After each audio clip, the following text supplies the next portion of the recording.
Selamat datang di Looking For.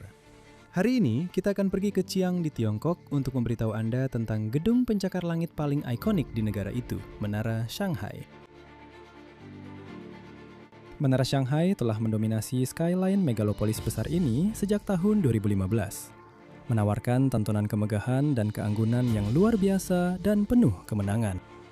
Berdiri setinggi 632 meter, menara ini telah memecahkan banyak rekor.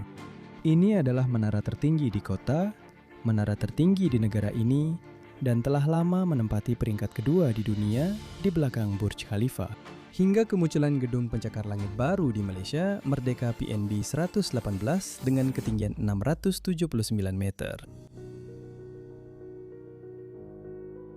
Menara Jin Mao dan World Finance Center terletak di Pudong, di jantung pusat keuangan kota. Ini melambangkan pertumbuhan ekonomi Tiongkok yang sangat pesat. Menara ini juga menempatkan kota di jajaran pusat keuangan terkemuka dunia, sekaligus menampilkan tampilan futuristik dan ramah lingkungan. Shanghai Tower bukan hanya permata teknologi, tetapi juga memiliki dek observasi tertinggi di dunia pada ketinggian 561 meter di atas permukaan laut, menawarkan pemandangan kota yang menakjubkan. Dibutuhkan kurang dari 1 menit untuk sampai ke puncak dengan kecepatan 20 meter per detik. Lift-liftnya yang dikembangkan oleh Mitsubishi adalah yang tercepat di dunia. Namun jika kita mempertimbangkan tinggi atap dan bukan tinggi dinding tambahan setinggi 50 meter yang memberikan sentuhan elegan pada menara ini, gedung pencakar langit tertinggi di Tiongkok tetaplah Golden Finance 117 di Shenzhen dengan tinggi 597 meter. Tidak seperti anggapan umum, Menara Shanghai tidak dirancang untuk menjadi gedung tertinggi di kota atau di negara ini. Faktanya, tinggi menara tersebut ditentukan oleh rencana kota tahun 1993 untuk menciptakan skyline yang menanjak ke langit. Rencana otoritas kota adalah membangun 3 gedung pencakar langit utama dengan identitas yang kuat. Yang pertama, Menara Jin Mao, melambangkan masa lalu dengan pagoda tradisional Tiongkoknya. Yang kedua, mencerminkan masa kini dengan bentuknya yang sederhana, modern, dan elegan. Dan akhirnya, bentuk spiral Menara Shanghai melambangkan masa depan Tiongkok yang dinamis. Singkatnya, gedung-gedung pencakar langit ini masuk akal, karena mereka menciptakan skyline yang mencerminkan garis waktu arsitektur dan sejarah negara tersebut. Pembangunan menara ini telah direncanakan sejak tahun 1993. Namun, desainnya melalui serangkaian sayembara dengan banyak versi yang diajukan. Pada akhirnya, proposal berbentuk spiral futuristik oleh Chancellor dipilih pada tahun 2008. Selain daya tarik estetikanya, proposal dari agensi tersebut memiliki fitur teknis yang unik dan inovatif. Menara tersebut dirancang agar sangat efisien dalam penggunaan energi.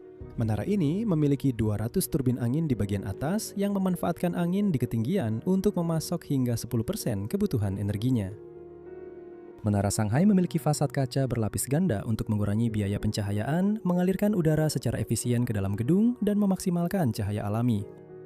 Menurut Direktur Desain Proyek Marshall Strabalan, kaca berlapis ganda ini berfungsi seperti mantel untuk menahan udara dingin di musim dingin dan mengalirkan udara ke dalam gedung di musim panas dengan membuka panel kaca. Akhirnya, bentuk spiral menara ini tidak hanya menarik secara estetika, tetapi juga sangat efektif dalam menyerap gaya angin yang mengenai struktur, terutama saat terjadi topan. Selain itu, Shanghai Tower memiliki balap penyeimbang raksasa seberat 1000 ton di bagian puncaknya. Letaknya yang tinggi memungkinkan bangunan untuk menahan gerakan menyamping saat angin kencang. Shanghai Tower terutama dirancang untuk ruang perkantoran, tetapi juga mencakup gerai retail di bagian bawah dan area budaya seperti galeri seni, atau bahkan taman tradisional Tiongkok tertinggi di dunia di lantai 37, di mana yang lama dan yang baru berpadu dengan sempurna. Ada juga hotel-hotel mewah yang menawarkan pemandangan kota yang menarik dan unik. Akhirnya, ketika malam tiba, bagian atas menara menampilkan lampu warna-warni dan juga aksara Tionghoa selama acara khusus seperti Tahun Baru. Sebagai catatan, mereka tidak selalu legal.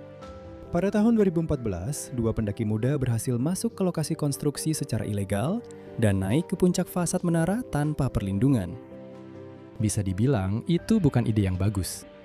Namun, jika kamu ingin menghadapi rasa takutmu terhadap ketinggian, berlanggananlah ke channel ini dan jika kamu suka video ini, silahkan tekan tombol suka. Terima kasih sudah menonton dan sampai jumpa lagi di Looking For. Sampai jumpa!